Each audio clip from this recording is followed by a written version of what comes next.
اور اس کو ہم پورا کر کے دکھائیں گے، جو بھی وسائل ہوں گے وہ ہم کریں گے۔ اور اس کے ساتھ ساتھ خبریں یہ بھی آ رہی ہیں کہ اب یہاں پر انتخابات کی تیاری ہو رہی ہے۔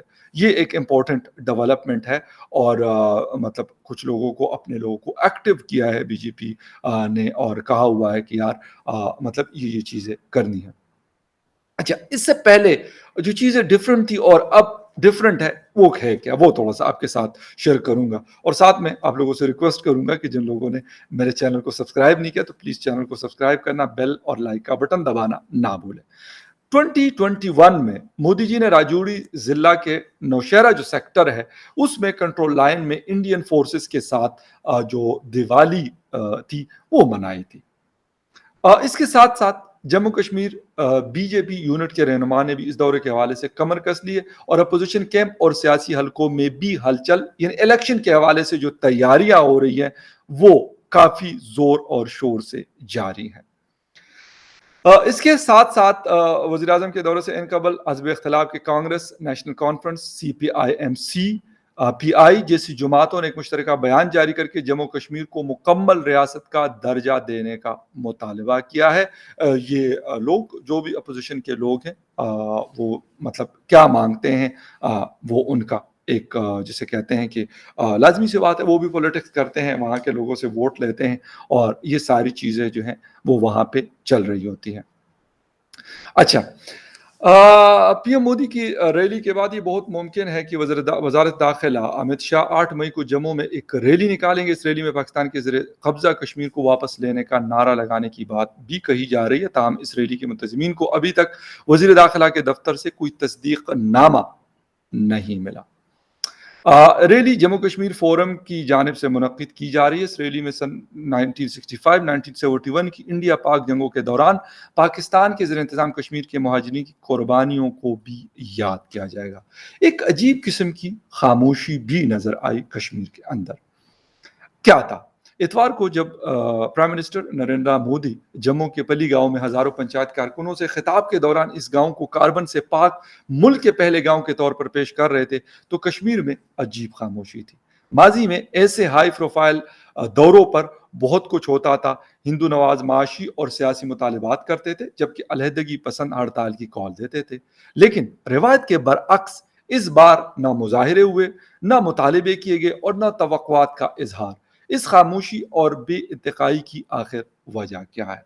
یہ ایک بڑی امپورٹنٹ چیز ہے کہ مطلب پہلے یہ چیزیں ہوتی تھی، اور بلکہ اس کے اوپر بھی پہلے ہمیں یہ خبریں آ رہی تھی سری نگر سے کہ شاید کال دی گئی ہے اور شاید سٹرائک اور یہ چیزیں، لیکن اس طرح نہیں تھا۔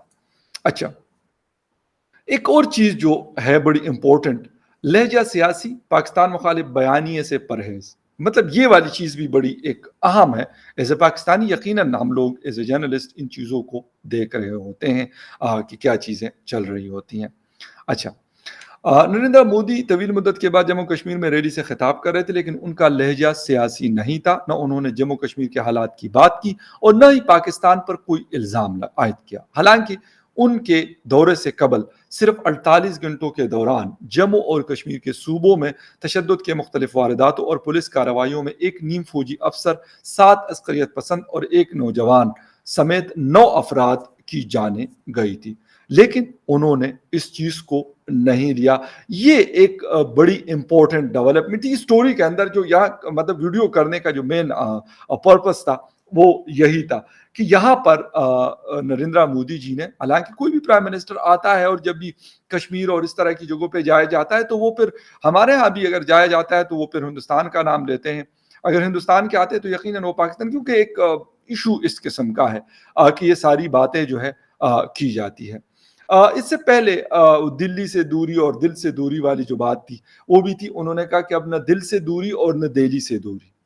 یہ بھی بات مودی جی نے اپنے جو سپیچ تھی اس کے دوران کہی۔ ہاں، جو دوسرے لوگ ہیں مطلب جو ابھی اپوزیشن کا ہم ان کو کہہ دیں یا کیا کہیں، محبوبہ مفتی، عبداللہ شیخ جو فیملی ہے، عمر عبداللہ وغیرہ، تو ان کی اپنی اپنی لازمی سی بات ہے، اپنی اپنی سٹیکس ہیں، حالانکہ پہلے حکومتوں میں رہے، اچھی اچھی عہدوں پہ رہے اور سنا ہے میں نے کہ بڑے فائدے بھی اٹھائے ہیں، لیکن اب وہ کسی اور طرف ہوتے ہیں. اب شاید پتہ نہیں ان کی وہ جو مقاصد تھے وہ پورے نہیں ہو رہے یا کیا چیزیں ہو رہی ہیں. ایک بات بھی یہ بھی کی جا رہی ہے کہ شاید اب حالات میں بھی ہارون رشید صاحب کہتے ہیں کہ پاکستان میں سیاسی استحکام کے بعد بھارت کسی نہ کسی سطح پر پاکستان کے ساتھ تعلقات بحال کرنے کی کوشش کر سکتا ہے، لیکن اسے کشمیر میں حالات بدلیں گے یا نہیں یہ کہنا ابھی قبل از وقت ہے. کیونکہ یہ ان لوگوں کی سٹیٹمنٹس ہے جو وہاں پہ ہے موجود ہے اور ان کی بات کو یقیناً زیادہ وزن دیا جاتا ہے. ہم تو اسلام آباد میں بیٹھ کے یا پاکستان کے کسی اور شہر میں بیٹھ کے یقیناً سورسز سے یا پھر جو دوست وغیرہ موجود ہوتے ہیں ان سے خبر لیتے ہیں، یا پھر جو میڈیا میں خبر آتی ہے تو یقیناً وہ ایک ہمارے لیے پھر وہی ایک سورس ہے، سیدھی سی بات ہے. یا پھر ڈائریکٹ اگر وہاں جن سے رابطہ ہوتا ہے تو ان سے بات چیت ہوتی ہے اور بدلاؤ آتا ہے. یا نہ ہماری بڑی اچھی دوست وہ اکثر کیونکہ وہ رہتی سری نگر میں ہے، وہ ہے امت رائنا صاحب ہیں جو پنڈت رہے ہیں، بلکہ ہے جو کشمیری پنڈت سے ان کا تعلق ہے. تو یہ سارے لوگ بتاتے ہیں اور باقی سوشل میڈیا ہے، الیکٹرانک میڈیا ہے، پرنٹ میڈیا ہے، خبر کہیں نہ کہیں سے نکل آتی ہے. تو اب چیزیں کچھ ایسا لگ رہا ہے کہ واقعی میں جو 3 سال پہلے نہیں لگتا تھا کہ بدلاؤ آئے گا، اب یہ چیزیں آن گراؤنڈ فیل ہو رہی ہے کہ بدلاؤ آ چکا ہے کافی حد تک، اور شاید ان فیوچر مزید بھی آئے گا. خیر میں ایک بات کرتا ہوں، آج سے 2-3 سال پہلے بھی یہی بات کرتا تھا اور آج 3 سال کے بعد بھی یہی کروں گا کہ یار عوام کی جو مسائل ہیں، جو عوام کے پرابلمز ہیں وہ زیادہ امپورٹنٹ ہے بجائے اس کے کہ ہم اپنی باقی چیزوں کو کرتے رہے، وہ ہم ہوں یا باقی ان کے لوگ ہوں، وہ زیادہ ضروری ہے. اور جب وہاں کے لوگ، وہاں کے انسان آپ کے ساتھ ہیں تو باقی کسی کی کیا مجال ہے کہ وہ کوئی کر سکے. یہ بہت ایک امپورٹنٹ چیز ہے.